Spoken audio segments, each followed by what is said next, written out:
And then now we just need to remodel the entire basement. Howdy folks, how are y'all doing? My name is Rees, and welcome back to the Minecraft 2025 Let's Play Adventure, where today I am very, very excited to get started on another project just as soon as we erase these creepy little messages. I don't know who left them. I talked to my friends. They're all denying it. It might be a cabal of them working together to try to freak me out. I'm not sure yet. And I really just don't understand how Minecraft logs work. So I don't know who's been logging in. And it doesn't matter because what matters today is that we are going to go fix or redesign the Nether Island. We need to rebuild the island up top. We also need to build a better entrance down below because right now the water just kind of cascades down here and then there's just a hole where you can kind of get in sometimes, but we never use this hole. Even though it absolutely works. It gets you in here, you know, it works fine. And yeah, I heard a pigman. We'll deal with him later. I'm not in the mood right now. He can't go anywhere. He might, like, wander around and then go back through the portal. And then we have to go deal with him in the nether house. Look at the way the water colors this. Isn't that beautiful? Look at the blue! So good! I love it so much! But what we need to do is redesign the Nether Island to not look so hideous. Now, in the past, what we've discussed is decorating it with sort of nether blocks, not netherite bricks, mind you, just nether-esque blocks. But I sort of would prefer if we designed it in the same aesthetic as that floating island, so there's some consistency to all of the different floating islands. And then if we wanted to in the future, what we could do is, or even right now, just add a couple of, like, maybe the nether trees or something, just to kind of make the top of it a little bit more netherish. But in order to decorate this, part of me was thinking we just wait till the next update comes out, because I'm abreast of the situation with Minecraft updates. I know what's coming. There's going to be a ghast, and what you can do is you can float on the ghast will float in space. It'll like hold its position, and you can stand on it and build. And that would make this a lot easier. I just noticed there's a piece of wheat missing. I must have missed that on my replant. But we could just like float up here and then build underneath it. So what if we just waited? How long is that going to be? How long is it going to be before that update? It's going to be like a summer update. It's summer now. It's June. So it ought to be any day now. It should be coming out. So that's fun. I mean, I just made that decision right now because I was trying to figure out, well, how do I get underneath it to create the bowl shape? We don't. We just wait. So instead, let's focus on down here and how we might make this better. So, ideas that I have, first off, is to take this out of the ocean and have this be more of like a little pond that the water is pouring into, which is kind of what I wanted to do over there as well, but we just never did. Another option is to just extend the water out some, or extend the land out some around the sides here, which I suppose we could do, and we could just kind of have it maybe like a little land bridge that comes out. Because eventually we're extending the island out there anyway. We're making the island bigger in the future. Now, unfortunately, the level of the basement is one lower than the water outside. So we'll have to kind of figure out how to deal with that. We should also widen this entrance a bit because it's a bit small. And I guess we need to start with that. I'm thinking maybe a 3x3 seems to be what we normally go for. A 3x3 by however much depth there's going to end up being. So we'll go ahead and, I guess, work on that by just carving this little space out. And we might need cobblestone in the future, so we might need to switch pickaxes. But then again, there's plenty of opportunity to do more digging, and it's not really urgent that we do that right now. So we'll need to take up the floor. And I guess what we can do is we can just have here at the end stairs that go up. Was that lightning? What was that? Anyone else see that weird lighting glitch over there? Oh no, it's the aliens coming down from space to get inside of their tripods that have been buried here for a really long time for some reason. Why isn't really explained, because the movie doesn't care about that. The movie is a story about a dad and his really obnoxious screaming daughter and his stupid son. I'm talking about War of the Worlds, and that son was stupid. There's the scene where the dad finally just relents and says, "All right, son, I understand. You're a man now. You've got to make your own way. You want to run directly into the aliens attacking and with the military getting destroyed. Go ahead, son. I love you, and I want you to..." Stupid scene. Stupid scene, stupid son. What was he trying to accomplish? I never understood the son's motivations in that scene. I think I might not like that movie. It's a good movie. Like, it's a Steven Spielberg film. Steven Spielberg only makes made. Good movie. I mean, he hasn't. They've not all been winners, if we're being honest. Some of them have not been so great. But I don't know. Some of the scenes in that movie the characters frustrate me because they behave in ways that I can best describe as lacking in any sort of mental prowess. They're mentally deficient. The son in particular, I hate him. And when you find out he's alive at the end, spoiler alert, it really disappointed me because I wanted that movie to end with just his body having been freshly drained of blood, just lying in a field with a little crumpled up note where he says, "You're right, Dad, running directly into the oncoming aliens for no reason was stupid, and I don't really know what I was trying to accomplish. Guess I'm just being a dumb, rebellious kid, and now my blood's all been sucked out, lol." There's one scene in the movie where you get to see the aliens suck the blood out of a guy, and it's an unreasonable amount of blood they get out of one human body. Like, it fills up this entire tube. It's ridiculous. And then what were they using the blood for? Was it to fuel their little red weeds? But why? Why were they doing that? You never get an adequate explanation as to anything.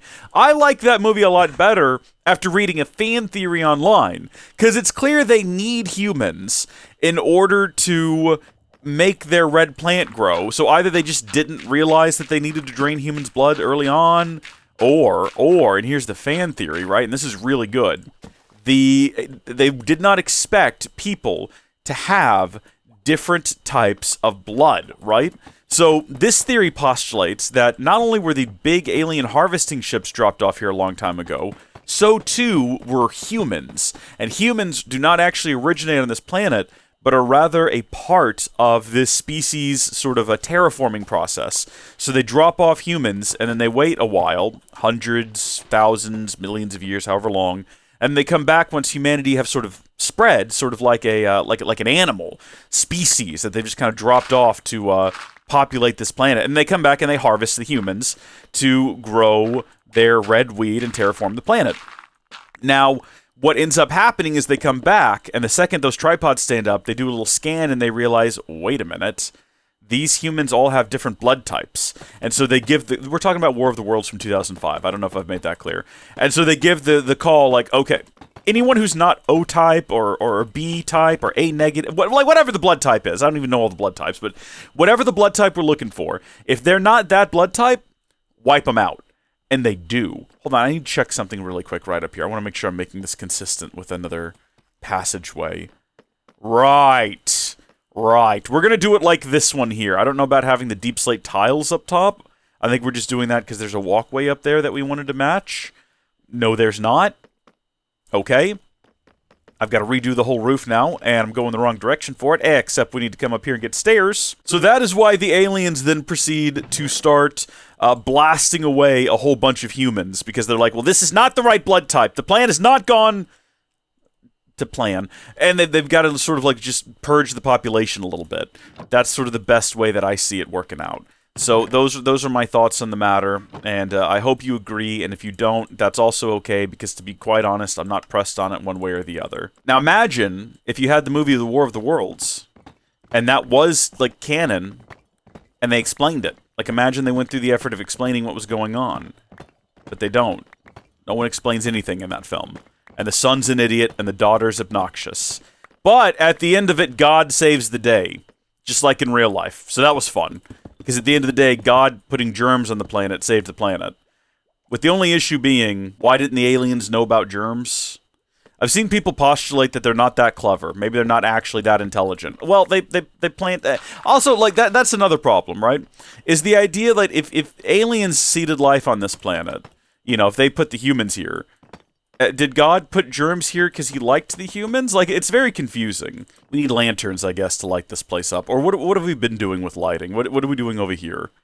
This is lanterns? Yeah, we'll use lanterns then.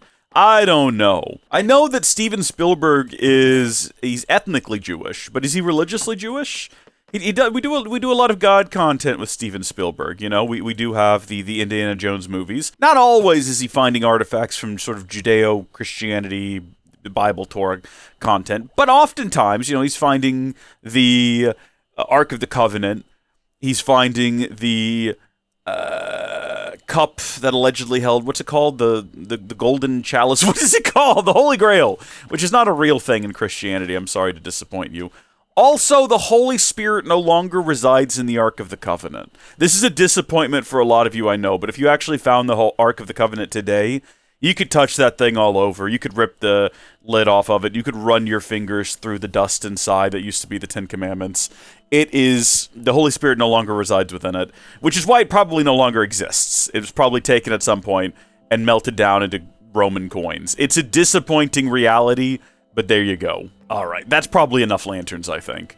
So that's our new way in and out of here. There's a bit of a gap, but also we never bothered finishing the roof, so we'll have to get around to it later. Once you get down here, what are we going to do then? What are we doing right over here for that? Yeah, we've got this sort of a thing etched out.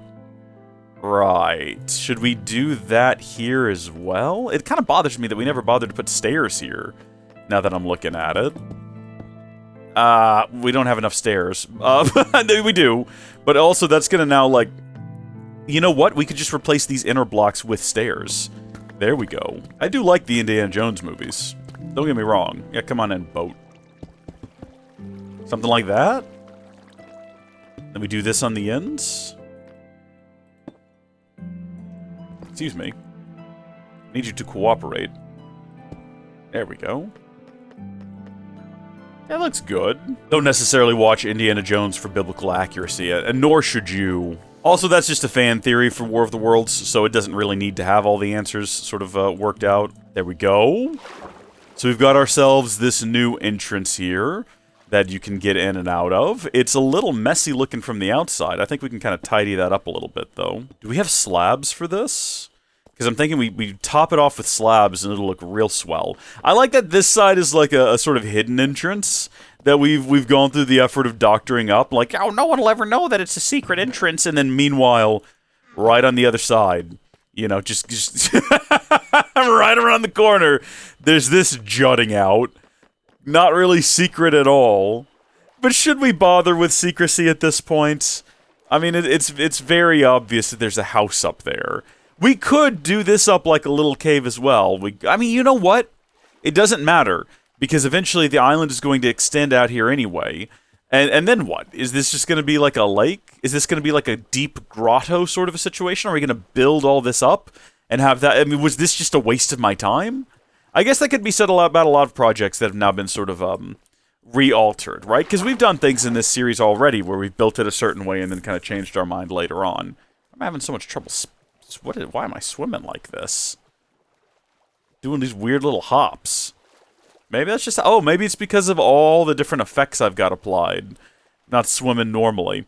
Well, there we go. We've got ourselves a nice new entrance down here. It's chiseled right out of the mountainside. Makes it much easier to get in and out of the water. I know that you can waterlog stairs, but is there an advantage to having stairs like that? I don't really feel like that's helped me get in or out any easier. And you know what? It might help monsters get in here more easily, which is definitely something to keep in mind. So as of right now, if we remove these pieces, monsters can't swim up there. Now, if they spawn to either side of this thing, sure, or they can just swim up like right here. We haven't really gone around and monster-proofed the entire island on this side like we have the other side. So that's still perfectly possible. I mean, we're close now at this point. Just gotta carve away a couple more pieces of sand. And a couple more pieces of dirt. We've now effectively prevented Drowned from being able to swim up inside, because they need that block underneath for whatever reason. Something to do with the way that they're programmed, something to do with the way that they're coded. I feel like we probably need to add a torch over here, though. I mean, we've not seen any issues with monsters over here. But I'd rather also not see any issues with monsters over here, you know? So there we go! Oh, and with the lighting and everything right now, oh, it looked real cool there for a second with like the fog and all of it. It's gonna look real cool when the sun comes back around and hits it from just that right angle, and you can hear the mountains sing, you know what I'm saying? But I think that's great. A nice proper entrance here that we can get in and out of. And then now we just need to remodel the entire basement.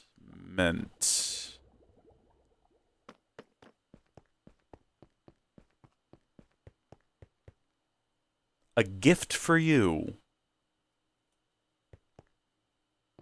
This used to be a portal hole. How long has this been here?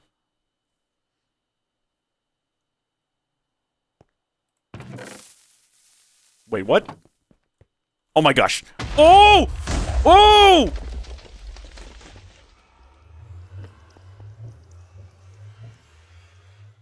Gotcha. Hope I didn't scare you too badly. Wykel, Pipwhistle? What?